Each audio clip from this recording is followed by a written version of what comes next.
सिद्दीकी रऊफ हसन साहब कहाँ से सीनियर हैं, कुछ बता सकते हैं रऊफ हसन साहब कब आए पीटीआई में?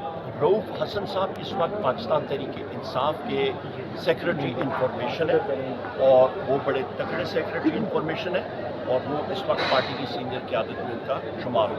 और कब से पीटीआई में, कब से पीटीआई में वो बहुत पहले से हैं और वो इस सबसे अहम बात ये है कि वो एक तरीक़ाकार से आए हैं, चीफ इलेक्शन कमिश्नर हैं और वो पीटीआई का हिस्सा हैं और ऑफिस बेरर हैं और उनको वज़ीर-ए-आज़म इमरान खान उमर यूनुस साहब जलसा करने जा रहे हैं आप लोग मनसेरा में और इस्लामाबाद में आपको इजाज़त नहीं मिल रही और इमरान खान अभी जेल में है, तो क्या माजी की तरह आपको इतने लोग इकट्ठे कर सकेंगे जैसे माजी में इकट्ठे होते थे? इंशाल्लाह इमरान खान साहब के नाम पे अभी भी आप यहाँ पे सिर्फ एक लाउड स्पीकर और कुर्सियाँ कोई ना रखें, सिर्फ एक लाउड स्पीकर वहाँ पे रखें और कह दें जी यहाँ पे पीटीआई का जलसा है। मैं चैलेंज करता हूँ, ओपन हैंड दें। एक साइड पे पाकिस्तान की ये जो पीडीएम की जमातें हैं, पीपल्स पार्टी हो गई, नून लीग हो गई, इन लोगों को रखें दूसरी साइड पे और ये अपना पटवारियों पर जोर भी लगा दें, ये लगा दें जोर। और दूसरी साइड पे आप तहरीक तहफ़्फ़ुज़ आईन पाकिस्तान और पीटीआई हमारा जलसा करके देख लें। पकड़ दगड़ जो शुरू हो जाती है उस वजह से लोग बहुत ज़्यादा खौफ और राहत का शिकार होते हैं, इस बारे में आपका क्या है?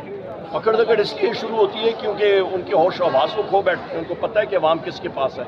हम तो चैलेंज कर रहे हैं ना, मेरा ओपन चैलेंज है, आ जाए मैदान पकड़े, इतना जोर है, इतना आपके दिलों में तेल है तो आ जाए ना हमारे साथ मुकाबला करें। फील्ड के लोग हैं ना, हम कौन से मतलब बैठे हुए हैं कोई महलों में, फील्ड के लोग हैं, आ जाए हमारे साथ मुकाबला करें। सर हक में हो सकता है, फैसला आपके हक में मतलब को है ये? हम लोग जब भी अदालत का दरवाज़ा खटखटाएंगे हमारी यही तवक्को होगी कि फैसला जो है वो कानून और आइन के ऐन मुताबिक।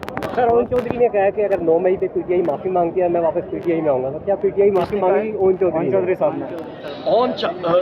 देखिए सबसे अहम बात यह है कि 9 मई को मैं फ्लोर ऑफ द हाउस में बात कर चुका हूँ कि 9 मई में जो हमारे सारों के ख़िलाफ़ जो पर्चे हुए हैं वो तो है ही fraud, number 1। Number 2, common sense की बात है। लिबर्टी चौक से आप आते हैं तो सामने मेरा ख्याल है लाहौर में कुर्बान लाइन है, मैं नाम भूल रहा हूँ, पुलिस लाइन्स है वहाँ पे, 3500 पुलिस की नफरी होती है वहाँ पे। पीटीआई जो है ऐसे वहाँ पे निकलती है, 2 पीटीआई के झंडे ले लें तो 40 पुलिस वाला खड़ा हो जाता है टीयर गैस शेल के साथ और राइट गियर के साथ। उस दिन क्यों नहीं था? आपका जो क्विक रिस्पांस फोर्स थी वो किधर थी? रास्ते खुले क्यों थे? सिक्योरिटी वाले किधर थे? पुलिस वाले किधर थे? जो ये टाउट आईजी है डॉक्टर उस्मान, ये किधर था? इसका डीआईजी ऑपरेशंस किधर था? ये सारे लोग किधर थे? क्यों नहीं उन्होंने एक्शन लिया? सबसे पहले तो इनके खिलाफ एक्शन लेना चाहिए, इनको डिसमिस करना चाहिए। उसके बाद ये सारे का सारा एक आप कहते हैं बहाना था, निशाना जो है वो वज़ीर-ए-आज़म Imran Khan. Okay sir, thank you.